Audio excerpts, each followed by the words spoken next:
बोरज या ठिकाणी आपली माती आपली माणसं या सामाजिक संस्थेनं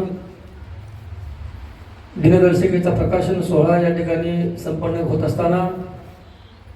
या कार्यक्रमाला उपस्थित असलेले या संस्थेचे अध्यक्ष सन्माननीय निलेशदादा कोळसकर,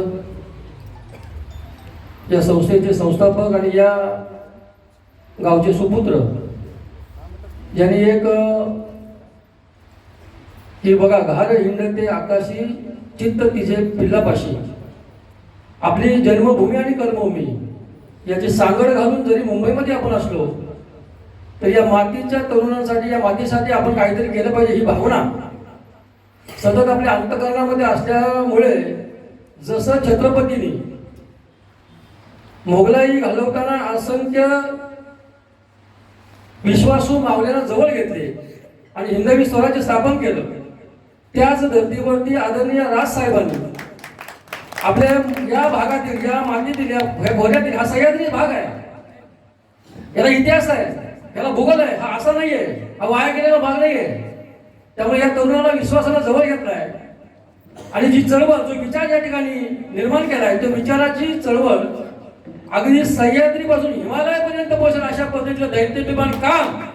आदरणीय राजसाहेबांच्या कार्यातून या ठिकाणी एक पाऊल पुढे, एक पाऊल प्रगतीचं, एक पाऊल विश्वासाचं, सर्वसामान्य माणसाला आवश्यक असणार पाऊल, सर्वसामान्य माणसाच्या हिताचं पाऊल, त्याच्यामध्ये त्यांनी पहिल्यांदा तो पकडला, तो शेतकरी पकडला.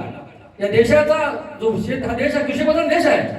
त्यामुळे या शेतकरी मला चांगला पाहिजे. शेतकरी सदन झाला तर या देशामध्ये क्रांती घडेल हा विश्वास त्यांच्या मनामध्ये असल्यामुळे त्यांनी शेतीला प्राधान्य दिलं. शेतकरी मला सदन झाला पाहिजे आणि त्या शेतीबरोबर जो माझ्या तरुणाच्या हाताला काम नाहीये, आज बघा केंद्र सरकार या ठिकाणी मोफत धान्य देत आहे, मोफत पैसे देत आहे, ही प्रगती नाहीये. आम्ही जरी सत्तेत असलो तरी ही अधोगती आहे.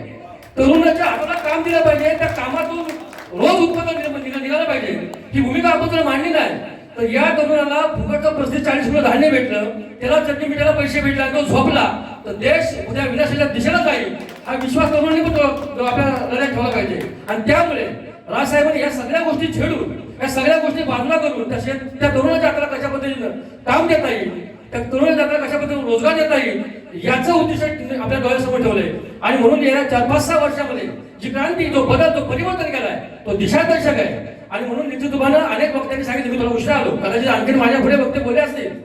पण निश्चितपणे आपली माती आपली माणसं, पूर्वी एक दूरदर्शनवरती ऍड असायची,